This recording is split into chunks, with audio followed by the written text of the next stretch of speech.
बिस्मिल्लाहिर्रहमानिर्रहीम। अस्सलामुअलैकुम दोस्तों।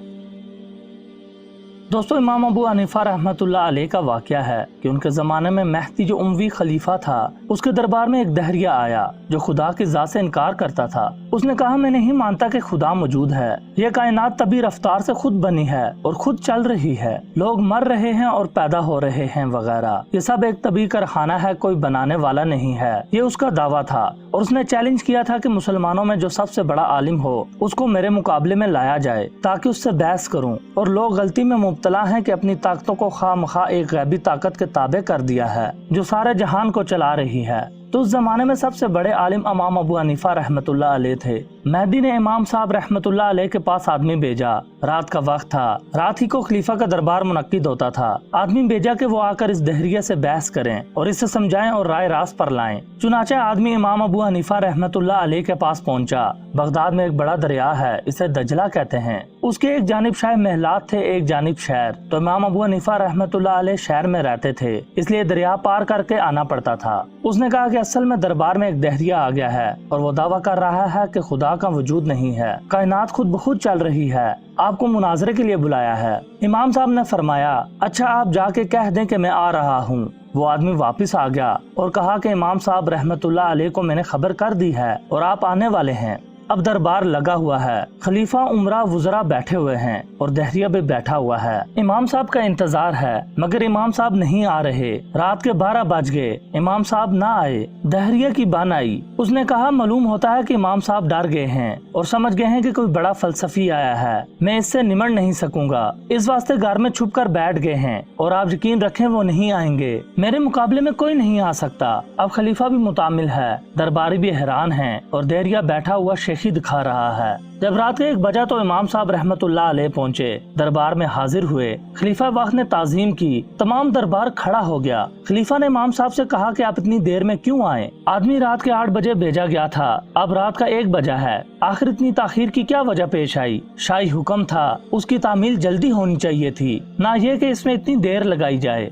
इमाम अबू हनीफा रहमतुल्लाह अलैह ने फरमाया कि एक अजीबो गरीब हादसा पेश आ गया था जिसकी वजह से मुझे देर लगी और उम्र भर में मैंने ऐसा वाक़या कभी नहीं देखा था। मैं हैरान हूँ कि क्या किस्सा पेश आया। सारा दरबार हैरान हो गया कि क्या हादसा पेश आ गया। फरमाया, बस अजीबो गरीब ही वाक़या था और खुद मुझे भी अभी तक समझ में नहीं आया। जब सारे दरबार को खूब शौक दिला दिया और सब सर तपा शौक बन गए, हत्ता कि खुद अमीरुल मोमिनीन ने कहा कि फरमाइए क्या किस्सा पेश आया। इमाम अबू हनीफा रहमतुल्लाह अलैह ने फरमाया, किस्सा ये पेश आया, जब मैं शाही महल में उतरने के लिए चला हूँ तो दरिया बीच में था। दरिया के किनारे पर जो पहुँचा तो अंधेरी रात थी, ना कोई मलाह था ना कश्ती थी, आने का कोई रास्ता ना था। मैं हैरान था कि दरिया को किस तरह पार करूं। इस शशोपान में खड़ा हुआ था कि मैंने ये हादसा देखा कि दरिया के अंदर से खुद ब खुद लकड़ी के निहायत उम्दा बने हुए तख्ते निकलने शुरू हुए और एक के बाद एक निकलते चले आ रहे हैं। मैं हैरानगी से देख रहा था कि या अल्लाह, दरिया में से मोती निकल सकता है, मछली निकल सकती है, मगर ये बने बनाए तख्ते कहाँ से आए? अभी मैं इसी हैरत में था कि इससे भी ज्यादा अजीब वाक़या पेश आया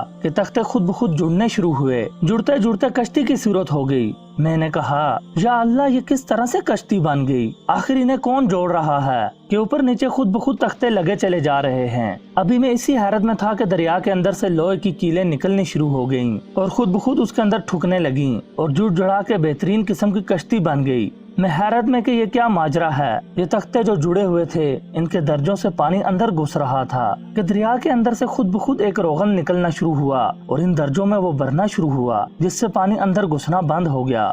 अभी मैं इसी हैरत में था कि वो कश्ती खुद ब खुद मेरी तरफ बढ़नी शुरू हुई और किनारे पे आकर ऐसी झुक गई, मुझे सवार कराना चाहती है। मैं भी बैठ गया। वो खुद ब खुद चली और मुझे लेकर रवाना हो गई। दरिया की धार पर पहुंची, पानी उधर को जा रहा था, कश्ती खुद ब खुद दूसरी तरफ जा रही थी। मैं हैरान था कि या अल्लाह, आखिर पानी के बहाव के खिलाफ कौन इसे ले जा रहा है। यहाँ तक कि शाही महल के करीब किनारे पर पहुँच गई और आखिर झुक कर फिर किनारे पर खड़ी होगी कि मैं उतर जाऊँ, तो मैं उतर गया। फिर मेरे देखते ही देखते वो कश्ती गायब हो गई। घंटा भर इस किनारे और घंटा भर उस किनारे सोचता रहा कि ये क्या किस्सा था। ये सानिया जिसकी वजह से ताहीर में कई घंटे लग गए, अब तक समझ में नहीं आया कि क्या माजरा था।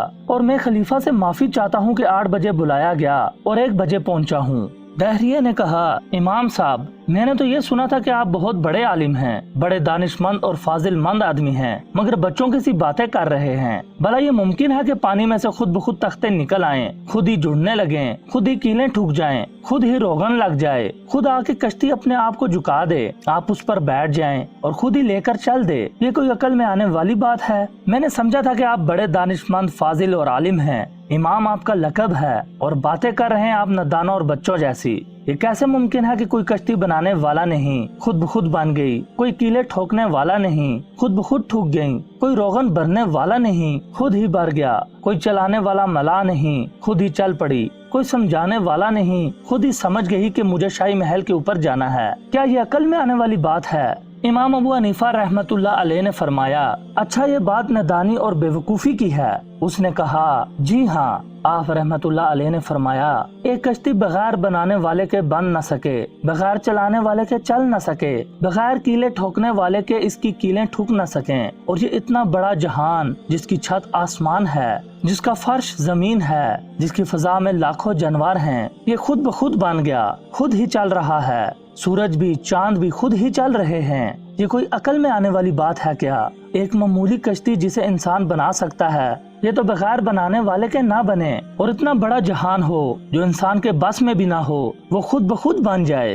तो तुम्हारी अकल बच्चों जैसी है या मेरी अकल बच्चों जैसी? मैं नादान हूँ या तुम नादान हो? ये सुनना था कि दहरिया खामोश हो गया, उसके पास बोलने के लिए अल्फाज ना थे। मनाजरा खत्म हो गया और बहस तमाम हो गई और दहरिया अपना सा मुंह लेकर वापस हो गया। अब क्या बहस करे? जो इसकी बुनियाद थी वो सारी की सारी खत्म हो गई।